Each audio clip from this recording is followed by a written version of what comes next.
welcome back to my channel. This is JB23, and for today's video guys, it's a bit different kasi mag-unbox tayo ng isang product. So ito yung i-unbox natin guys, the Gopro Hero 9 Black. So nabili ko to kahapon guys, and gusto ko i-feel yung feeling yung mag-unbox ng isang product guys. So gusto kong bumili ng ganito at na-acquire ko na, and this time I'd like to share to you guys kung yung mga special features ng Hero 9. So let's go guys, samahan niyo ako guys. So ito yun siya guys, yung ano niya,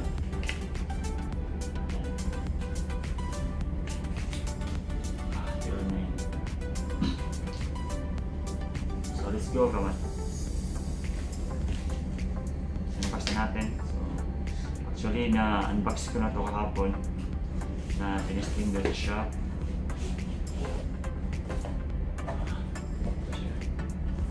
So itong lagayan niya guys, this is already a zip case na hard case type na ano siya, protected talaga yung product guys with this zip case na hard case type siya.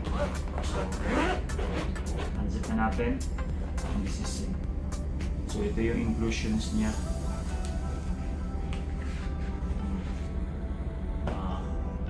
Manuals, stickers, the manuals of different languages guys. So, saka ito dito yung mga warranty instructions. At binasa ko to lahat guys. Aside from this manual guys, you can log into the gopro.com/help for all the product information guys. So let's proceed. So ito yung ano niya. So ito yung inclusions niya, the mount, the screw of the mount. This is the mount. Ito pang helmet yata to. Pang helmet for motovlogging. Yung USB charger, yung connector niya sa USB for Android phone or iOS phone, pwede siya kami na charger. Here we come now, the best action cam for vlogging guys. Ito na, si Hero 9.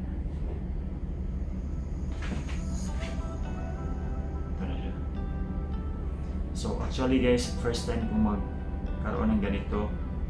Ito yung pinili ko guys due to the features na gusto ko sa kanya. Over sa last version pa or the Hero 8, I chose this Hero 9 guys kasi gusto ko yung mga features niya. So this is the lens. This is the lens and the display. The front display, the rear display, this one. So ito siya. So ito yung mount niya. Mount niya, the microphone here. So ito yung microphone niya, tatlo. Ito yung microphone niya. So ito yung battery niya. Kinabit ko lang yung battery niya guys. Ito here.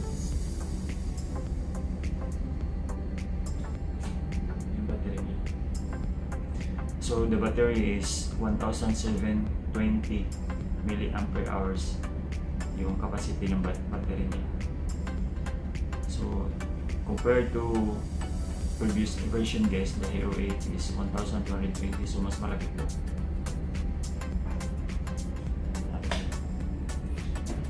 As you can see guys, this is the charging port, and the other side is the memory card. So madali siya i-salpak, madali lang siyang ikabit. So let's proceed with the key features. Ito yung nagpa-ano sa akin guys na gusto ko over sa Hero 8 kasi yung features na yan, pwede ka mag-selfie, pwede mong i-check yung sarili mo muna bago mag-umpisa ng vlogging. So ganito. Kasi may display siya, makikita mo sarili mo dito. Unlike sa Hero 8, wala siyang ganun. Yung time-lapse lang dito, makikita mo. Ito yung magandang features sa kanya. So the other features guys is the hyper smooth video stabilization, which is 3.0. Kung yung Hero 8 is 2.0 only. And the resolution of the photo, the high definition is 5K, 4K, 2.7K. And yung Hero 8 is only 4K, 4K and 2.7 resolution niya. So yun. Yung slow motion niya, super slow motion is up to 8 times. This lens guys, this is replaceable na lens pala to. Pwede mo siyang palitan kung masira or something na ano. Pwede mo siyang palitan. Compare from the other version guys, the Hero 8, na kung mabasag di mo talaga siya pwede palitan. So basahin ko lang to ano dito guys. I'm not that gadget wizard. So kung ano lang yung nakasulat dito at based on my research guys, yun lang yung may relay ko na information sa inyo. So yan. So yung photo pala is 20 megapixel compare sa Hero 8 is 12 only. 20. So ito na yung ano, ito na yung video resolution niya is 5K. This is waterproof already. Waterproof, 3 feet or 10 meters. It's already voice control. Meron siyang data overlays. Slow mo niya is 8 times. Yung time warp niya is 3.0. Hyper smooth, which is video stabilization is 3.0 hyper smooth. This is the best action cam. So pwede siyang mag live stream 1080 pixels. So yung super photo niya HD. Meron siya raw, meron siya touchscreen siya. Pwede siya i-webcam mode. Pansin niyo guys, this meron siyang mobile phone na ano. Yung sabihin nito is you can control over your Android phone or iOS phone. You can download the application of Gopro, so you can control the settings here. All the setting here you can control because this is a Wi-Fi and Bluetooth. I bought it pala in Best Buy, Pasadena, Texas, USA. The cost of $411 guys, which is 20,900 pesos sa atin. So subukan natin i-on guys. Subukan natin i-on. So let's explore guys. So ito yung mode niya, yung i-photo, time-lapse, photo, time-lapse, saka naka-video. So dito tayo sa video guys. So ito yung ano pala, ito yung apat na ito yung 5 na view. Meron siya super view, wide view, linear view. So ito yung linear view guys. Next is the linear plus horizon leveling guys. Okay.